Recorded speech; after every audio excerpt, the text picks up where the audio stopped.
All right, how's everybody doing this morning? Hopefully you guys doing well. Welcome back to another class here of Honors Chemistry. We are going to be looking at Boyle's Law, so finishing up talking about Boyle's Law and starting to talk about Avogadro's Law today. I noticed in your book that it doesn't talk about Avogadro's Law at all. At least I didn't see it in your book. So I don't know what's the matter with your book, but we're going to be talking about that today, and we are going to be looking at some just practice problems for that. So if you guys recall, this is where we were last time, looking at a couple Boyle's Law problems there, and we're going to go ahead and finish that up today. All right, and just if you're there, why don't you say hi in the comments section just so I know that you're there. Make sure everybody's doing all right. And what's going on? So there will be, I didn't see too many of you guys there, but if you're interested, there will be another chess tournament today. Come check it out, chess.com. All right. How's it going, Alex? I don't think I know you, but that's okay. All right. My students must be sleeping or somewhere. We got 3 people on, and one person in the comment section is not my current student. At least I don't recognize them. But anyway, let's go ahead and get started anyway. All right. So what we're going to do here is we're going to go over a couple more Boyle's Law problems. Then we're going to go over some Avogadro's Law problems. And hopefully you guys checked out the video last time, did your homework and all that. Let's look at this here. So the volume inside a large piston is 25.7 liters, so it's pretty big. And the pressure inside is equal to atmospheric pressure. So a couple things we could do with that. We could just go ahead and identify, all right, this is our V1 and our atmospheric pressure, so the pressure inside our P1 is simply going to be 1 atm. Okay? If weights are added to the top of the piston, so essentially what happens is when you add weight to the top of the piston, it's going to push it down, and that force, remember, the force of gravity, or a weight is a force of gravity, so if that force is distributed over a particular area, so that is the surface area of the piston on the inside, so you're creating an increase in pressure. So weights are added to the top of the piston, causing the pressure to triple. So right now when it says the pressure is going to triple, we can say P2 equals 3 atm. What is the volume inside? So we're solving for V2. That's what we want to know. Okay? Now, also, I want to mention something that let's suppose, before I even solve this, let's suppose the problem didn't even say one part of it. Let's suppose you didn't know this. If you didn't know that right there, you could still solve the problem. Why is that? As long as you know that the pressure is going to triple, you don't need to know exactly what the pressure is before and after. All you need to know is that the pressure is tripling. So let's suppose you didn't know that. You could just make an assumption and say, okay, P1 is going to be 1 atmosphere, and so P2 has to be 3. Or you could make an assumption, say P1 is 10, P2 is 30. Okay? As long as you know that the pressure is going to triple, you can solve this problem. So you don't need to know what the initial pressure is. You can solve it either way, with or without that information. Okay? So that said, let's go ahead and solve this problem. We know Boyle's Law, and we can write it a whole bunch of different ways, but I'm going to write it this way. P1 V1 equals P2 V2. As the pressure increases, the volume must decrease so that this PV is always a constant.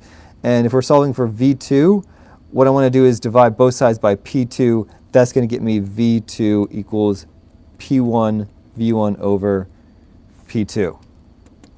So my initial pressure is 1 atmosphere. My initial volume, we said, is 25.7 liters. Sorry, running out of space there. And my final pressure is 3 atm.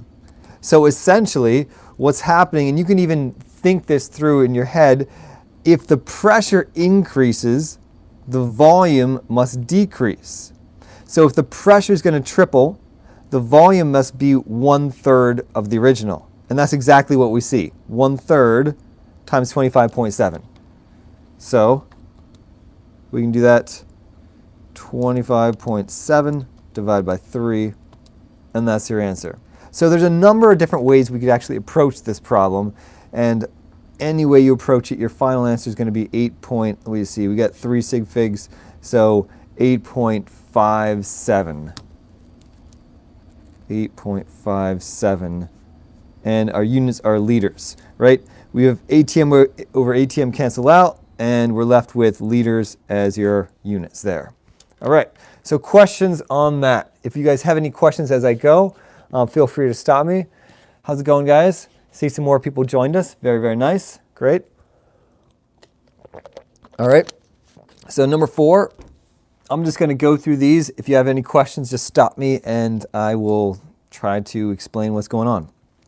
So you should be able to solve for the final volume or solve for the pressure any way that, it asks for. These might seem, after a while, fairly repetitive, but I want you guys to know how to solve these. All right, so you have a piston. It contains 1 liter of gas. So 1 liter of gas, that's going to be your V1. And you have 1 atmosphere of pressure. That's going to be your P1. Carl is going to push as hard as he can, and he is able to reduce the volume to this 0.56. So let me just write here, V2 equals 0.56 liters. What is the new pressure? So we're solving for P2. Okay? So once again, we have the same equation where you have P1 V1 equals P2 V2. P1 V1 equals P2 V2. And we're solving for P2. So we divide both sides by V2. So P2 equals P1 V1 over V2. So that's going to be, this is fairly simple, just 1 times 1. So 1 ATM times 1 liter over a volume of 0.56 liters. Let's see what we get. So 1 times 1 is just 1 divided by 0.56. And we get 1.79.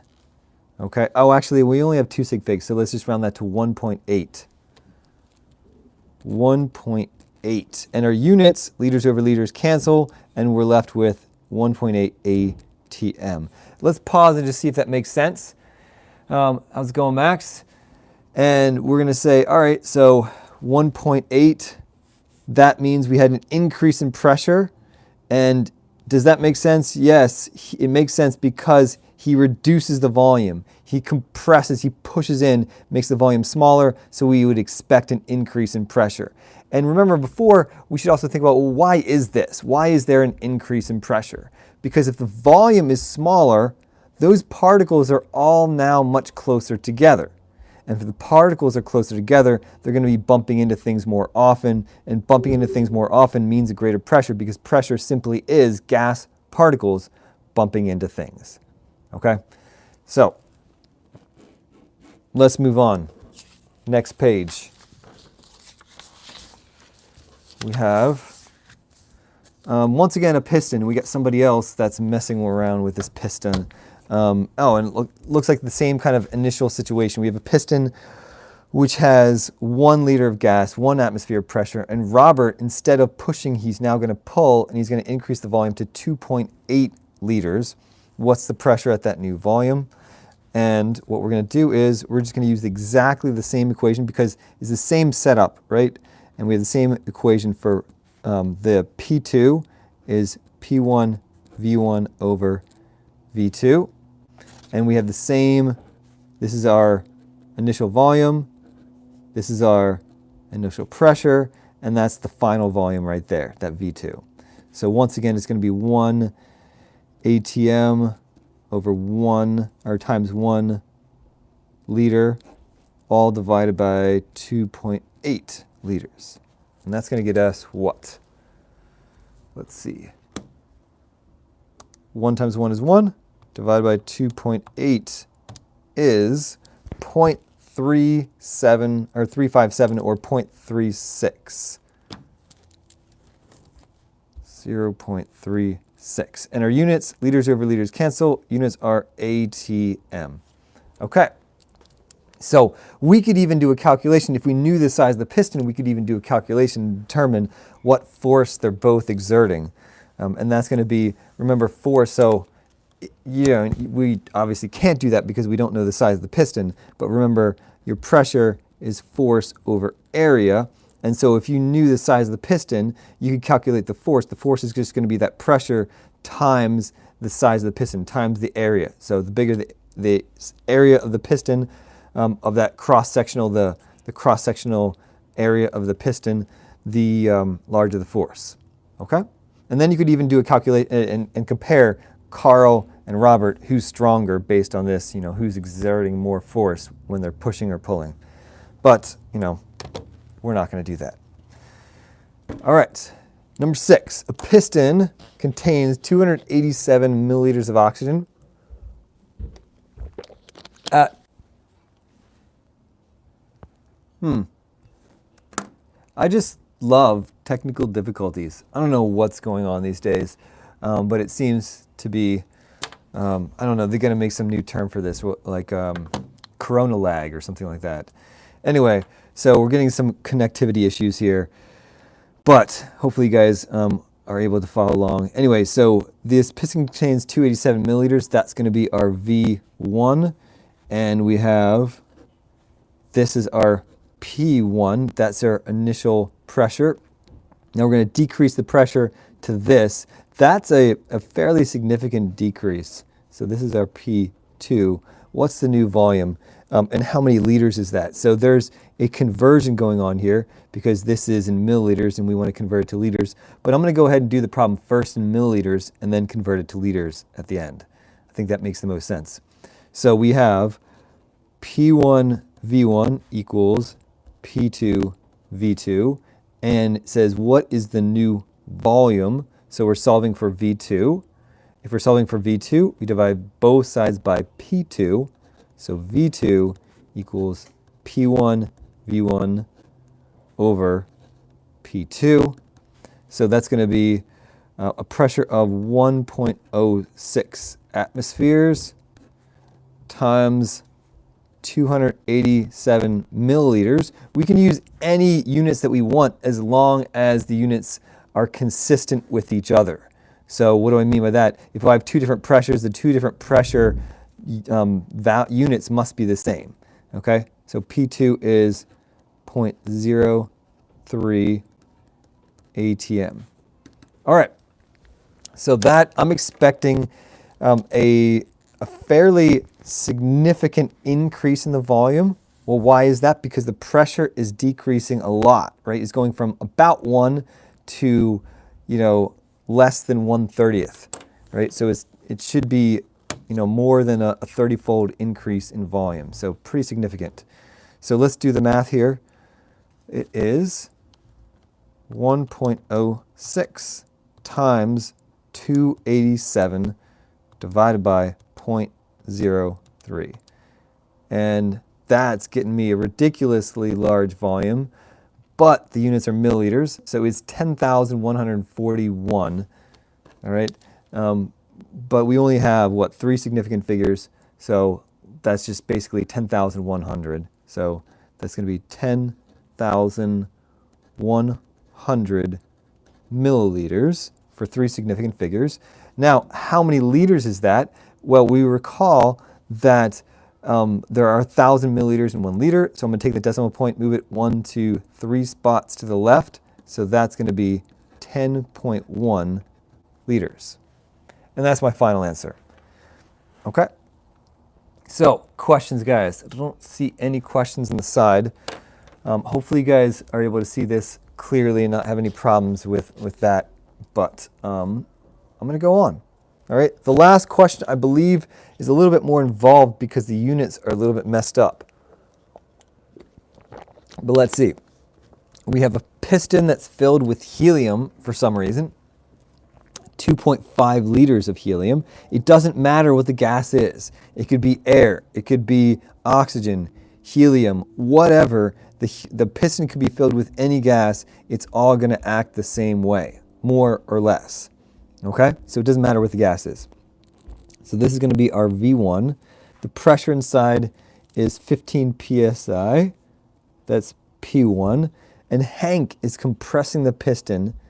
The new pressure inside is going to be 5.5 atm. And so here we have a bit of a problem. And the problem is this, because these two pressures are two different units. What's the new volume? So we're solving for V2. Okay? But it gives us a hint, right? 1 atm is 14.7 psi. So we can do this two different ways. We can take this atm and convert it to psi, or we can take the psi and convert it to atm. Either way is going to be perfectly fine. They'll give us the same answer either way. So what I want to do actually is I want to take this, I'm going to do it this way. I'm going to take the 15 psi of P1 and convert it into atm. But you're welcome to convert this to psi. It doesn't matter. You can use either psi or atm as your units. It's fine, as long as they are consistent with each other. So 15 psi, and we want to convert that to atm. So 1 atm, what we want to convert to on the top, what we're starting with goes on the bottom, 14.7 psi on the bottom. And so that's almost 1. 15 divided by 14.7 is 1.02. But I'm going to keep the number in my calculator so I don't have any rounding errors. 1.02 atm. Okay. Last of all, I need to solve for the new volume. And we know P1 V1 equals P2 V2, solving for V2. So if I'm solving for V2, I divide both sides by P2. Gets me V2 is P1 V1 over P2.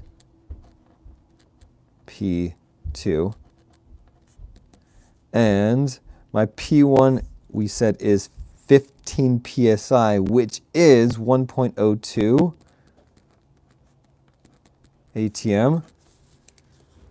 And my V1, we said, is 2.5 liters.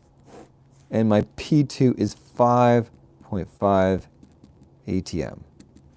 So we can put that in our calculator. This 1.02, I'm going to use that number 1.02, multiply by 2.5, and divide by numbers in the bottom, divide by 5.5.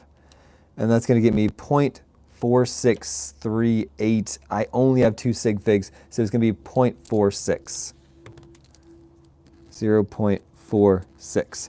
Notice now, and this is really important, notice that my atm over atm cancels out. If either one of these was psi, then they wouldn't cancel out, okay? But atms over atms cancels out, and we're left with liters as our units, which is good, okay? Once again, you could also solve it this way. You could say, if this was some kind of psi over psi, that's fine too.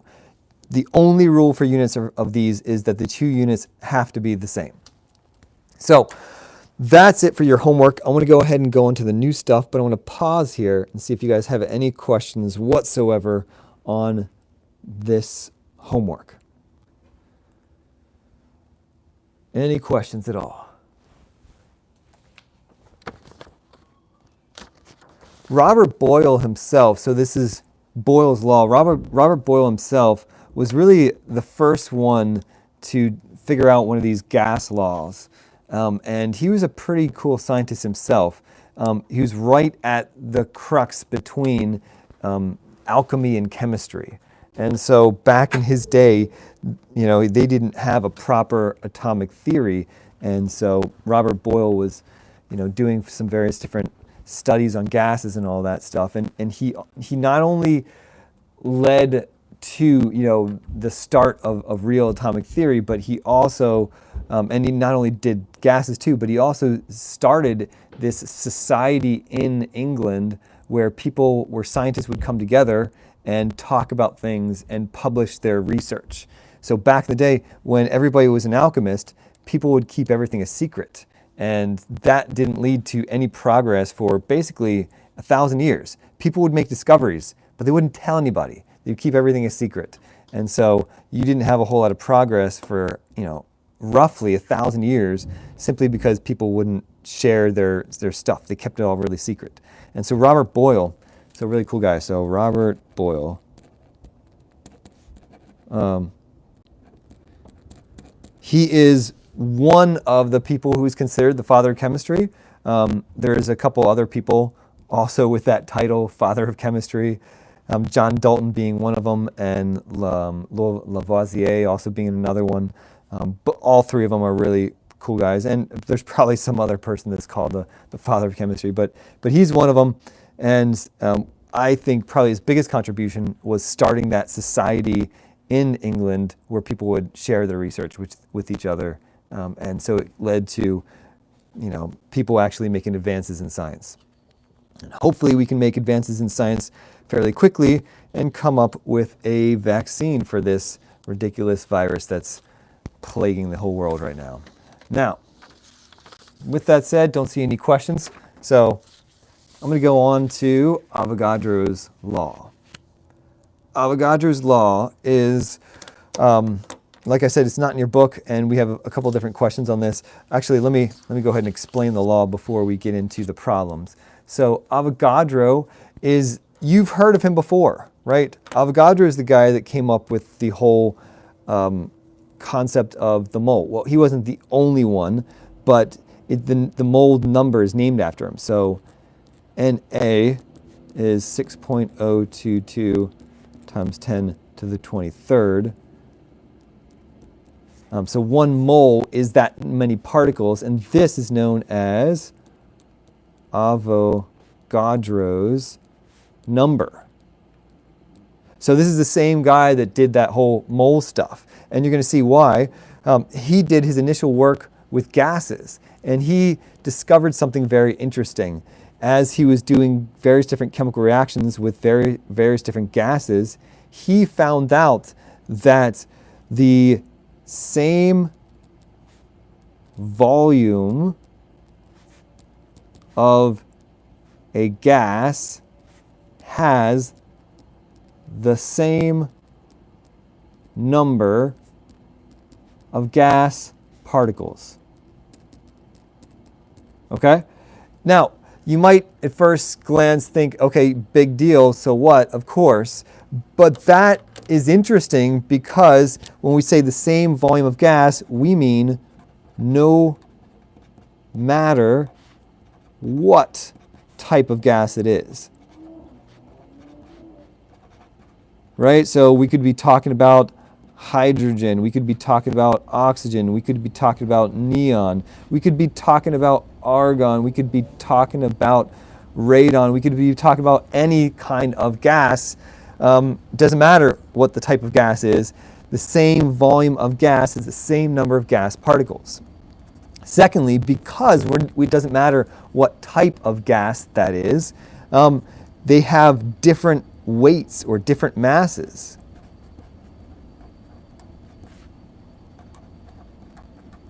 Okay? This is before anybody knew exactly, had a very good idea of atomic theory. Okay?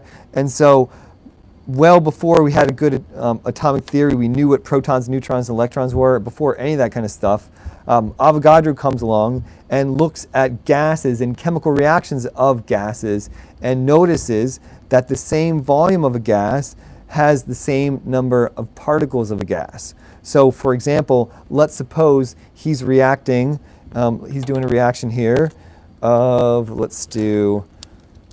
he's doing a reaction of H2 plus O2, and he doesn't even, I don't even think he realizes that they're both diatomic, but it doesn't matter, okay? He's reacting hydrogen with oxygen, and he's making H2O.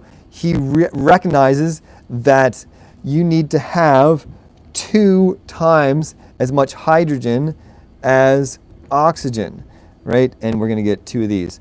So they don't have any way to really, I mean, you can weigh them, but they have vastly different weights. But this has twice the volume. And so he could just take twice the volume of hydrogen as oxygen to get a nice perfect reaction to get only water. Okay? So whereas it's not twice the mass, no, in fact, it's much, much less mass of hydrogen, and it's not a nice even number. It's exactly twice the volume of hydrogen reacts with 1 volume of oxygen to get an exact perfect reaction to make water. And so he was doing these different chemical reactions, and he noticed this, and it's a pretty cool recognizing what's going on here. Okay, so same volume of gas has the same number of particles. That's Avogadro's law. Now let's work out Avogadro's law mathematically now. Well, what in the world does that mean? So that means that if you have, if you increase the number of particles, so the volume is going to be V, so we have V and we have N. So if we have, let's just write it this way, the volume of a particular gas is going to be proportional to N, which is the number of particles or the number of moles, right? So N is going to be the number of moles of gas you have. So these two things are proportional.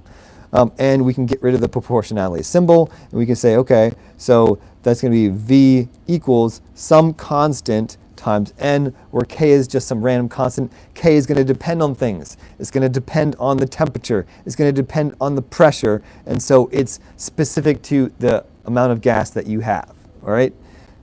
So we want to try to work around this K. So we're going to divide both sides by N, or you could divide both sides by V. It really doesn't matter, but we want to get both our variables on one side. So that's going to get us V over N equals a constant. Okay? And if V over N equals a constant, that means, well, that means what? That means that for conditions 1, V over N equals during conditions 2, V over N, right? So V over N equals a constant equals V over N. So that's 1, 1. This is 2, 2. And so we can write our Avogadro's law as V1 over N1 equals V2 over N2. But, and so that's your Avogadro's law.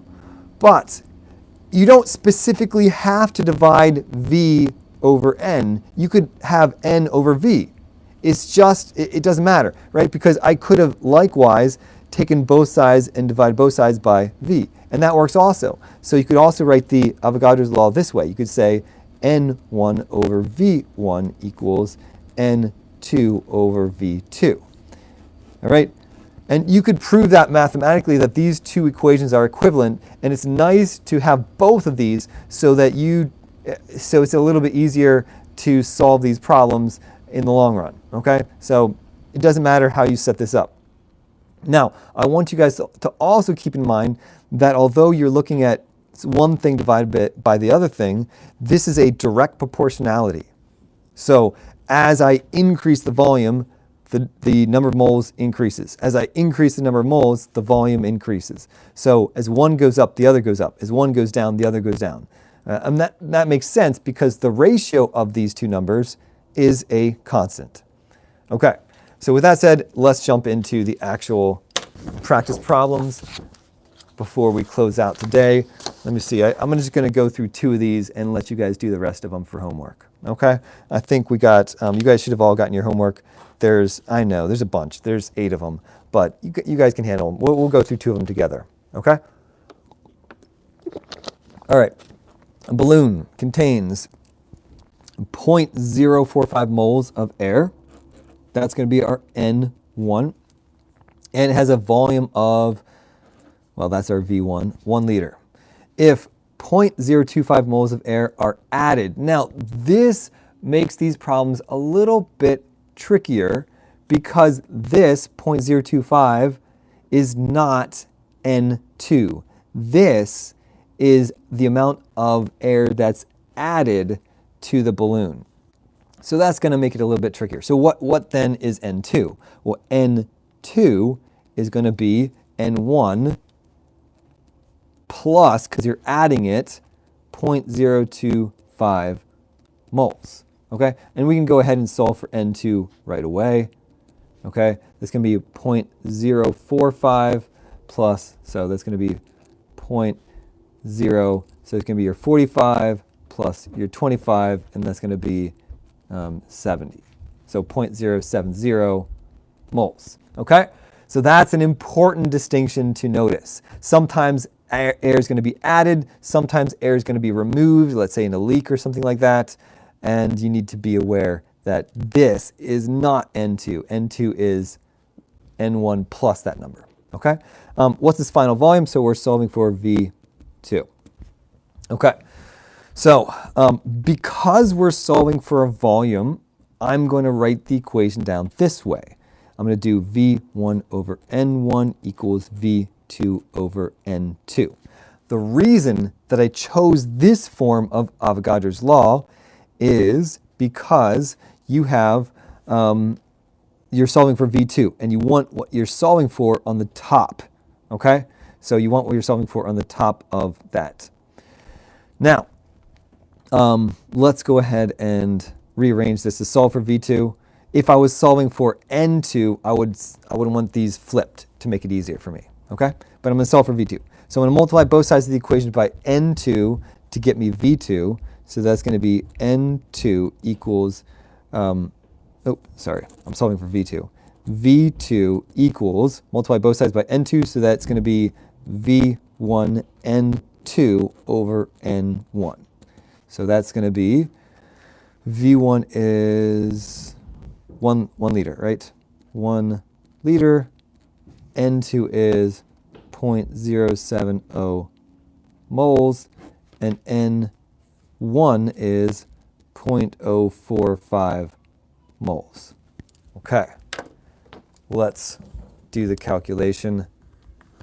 1 times that is just that, so it's 0.07 divided by 0.045, and we get this answer, I think we have only 2 sig figs, right? 1.5.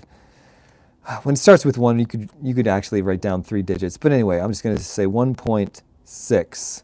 And the units, moles over moles, cancel. The units are liters. Or you could write 1.56 liters. Either way is fine. It gets a bit sketchy with these sig figs when the number starts with a 1. Okay. Now, let's look at the next one. Now, the next one, you'll notice, is not exactly like Avogadro's law. Well, what am I talking about? We have here in the next one, and if you guys have any questions, just feel free to stop me. We have a sealed container is filled with 0.12 moles of oxygen, and it has a pressure of 21 psi. Uh-oh, now this is pressure and moles. So what do we do with this? This is not your normal Avogadro's law, but let me go ahead and give this to you. Pressure and your moles are going to be also directly proportional. So as you increase the amount of air, you're going to increase the pressure. As you decrease the amount of air, you're going to decrease the pressure.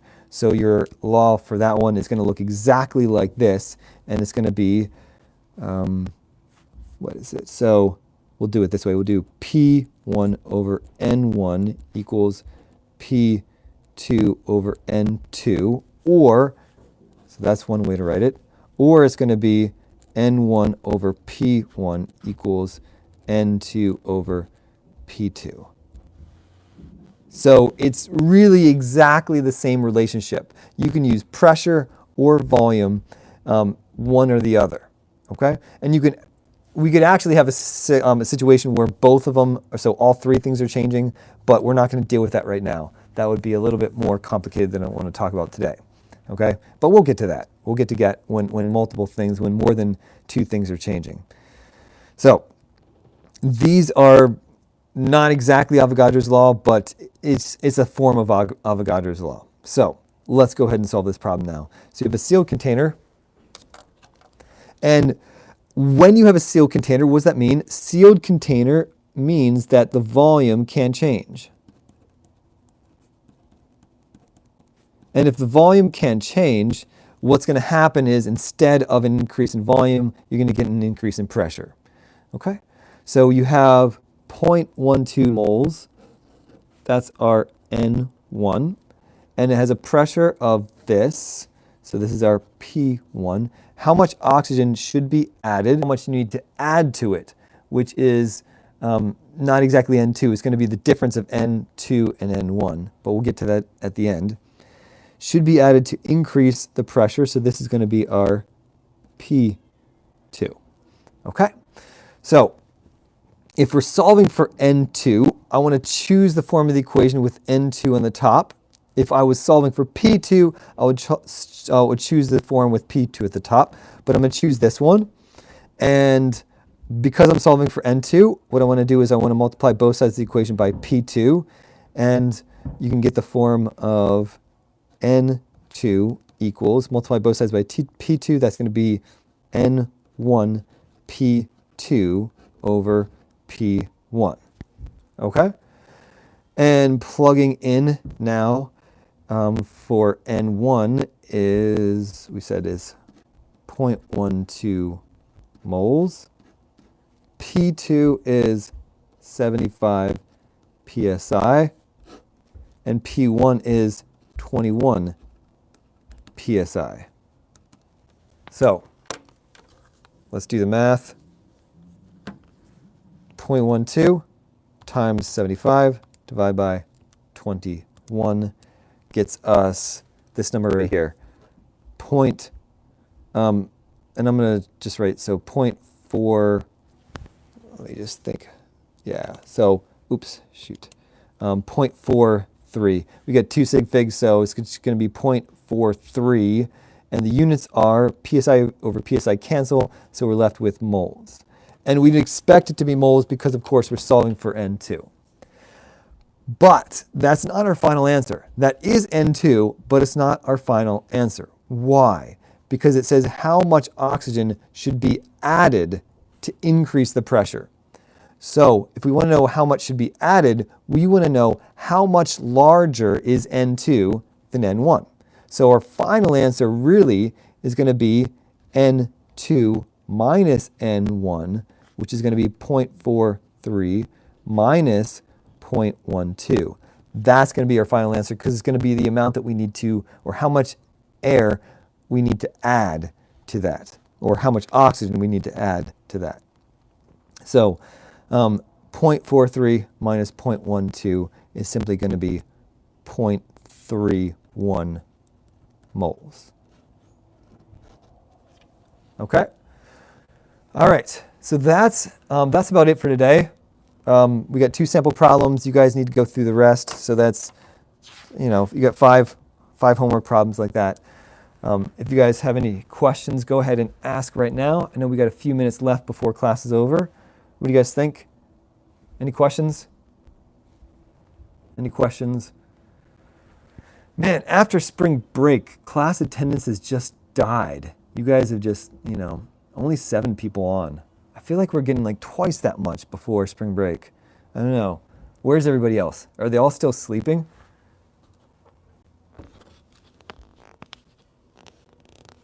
Max, what is everybody doing? Are they sleeping? Or where is everybody? Anyway, nobody's talking to me in the chat room, so whatever. Oh, Alex is here. How's the baby doing? Yeah, my baby's doing all right. He just, it's tough because he wakes up so much at night and it's killing my sleep. Yeah, they're all sleeping. You know what? That reminds me, I need to go to bed early. I've been going to bed late, but I've discovered that my baby sleeps better at the beginning of the night. And then like right around 5 a.m. he wakes up and then he's like crying like for a while. And so, yeah, I think I just need to go to bed early. I'm not a sophomore. You don't know. You don't know what the sophomores are doing. I bet the seniors are all sleeping in too. Anyway, the seniors are the worst at skipping class. Anyway, yeah. So baby's doing well. He's growing. He's like twice the size as he was when he's born. I think he's like 12 pounds now. But most of that, I think initially they gain most of their weight in fat. So, they come out these scrawny, skinny little things, and then they just eat a bunch of milk and they just get like fat all over them. So they're like super soft and all that. Yeah. So that's my baby. Anyway, I am overwhelmed with 3 kids. Stop at 2. 2's good. But I mean, I love my kids, but 3 is a little bit much.